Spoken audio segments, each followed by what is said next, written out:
Okay, day 2 of the Healthy Habit Challenge first 45 videos. I know that yesterday when I signed off, I had mentioned that I was going to talk about nutrition today, and I was in fact wrong.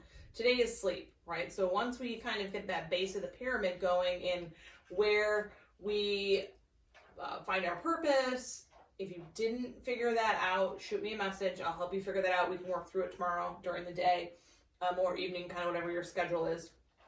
But the second piece is the sleep. So it's one of the things that gets overlooked just in the world that we live in, trying to cram as much into a day as we can. We overlook this whole sleep thing. We take it for granted. So there are there are recommendations for under 18.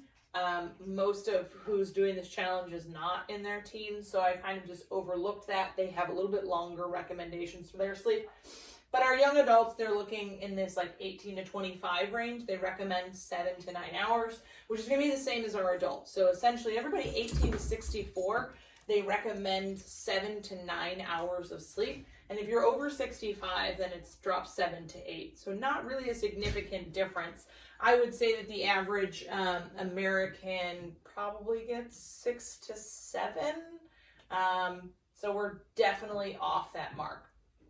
We have a lot more information for when we really launch this, and we've got brain power to kind of deal with and take in more information, but we're trying to keep this go around of the challenge as simple as possible. So some of our benefits is that we're going to decrease some inflammation when we sleep. Some of the hormones that kick in come into play, and again, we're not going to get into the science of it because all of that doesn't matter, right? We just want to know why we're going to sleep. Just tell me why it's good. So we're going to decrease inflammation. We're going to decrease our I don't even know technically how to pronounce it, our ghrelin and our leptin. Those essentially are going to be our ability to fight food cravings, right? So when our brain is not functioning properly because we didn't get the right amount of rest, it's going to be harder to say no to the cake and the bad choices that are in your house. All right, we're going to lower our cortisol levels, which is our stress hormone. Our energy levels are going to increase. Our brain function is going to increase, right? When we talk about learning new things, our memory, our ability to focus. When we get the proper amount of rest, we're able to improve that. And as a side bonus for all of you out there, it's going to include testosterone, which is linked to your libido. So, all good things. Some ways we're going to get there, right? Consistency. One of the big things that I've been implementing that's made a big difference in my life is having this consistency of going to bed at the same time and waking up at the same time. So that even means weekends. Obviously, everybody's schedules right now are a little bit wonky since the majority of us are working from home. If you are not working from home, thank you. Appreciate you going out there and doing your job. But we want to try and go to bed and wake up at the same time. So for me, it's been a little bit different because I'm not coaching a 5 a.m. class. I'm taking a little bit advantage of that.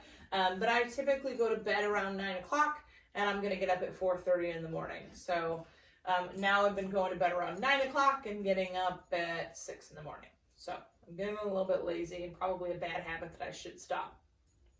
A routine. So some people will talk to this about ritual as well, routine. But about an hour before your designated bedtime, we want to start getting ourselves into the habit, whatever that is. Taking a bath, doing a yoga, meditating, reading, just something that's going to start triggering hormones in your body to start settling down and getting ready for sleep. Setting limits.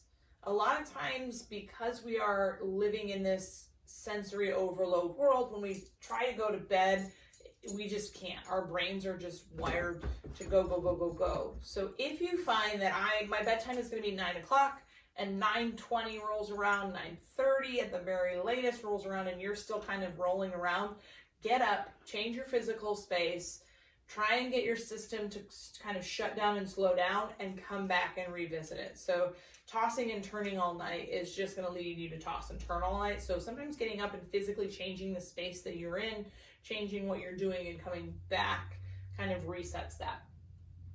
We also want to talk about caffeine.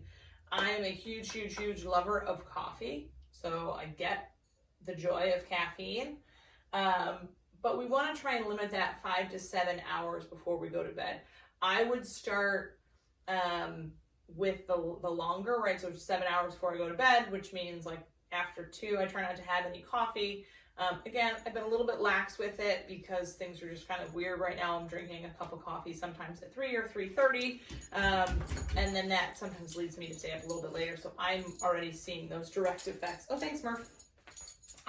And then our last thing is naps. Naps are not the devil. They are a very good thing, right? For all of these good benefits that we talked about over here.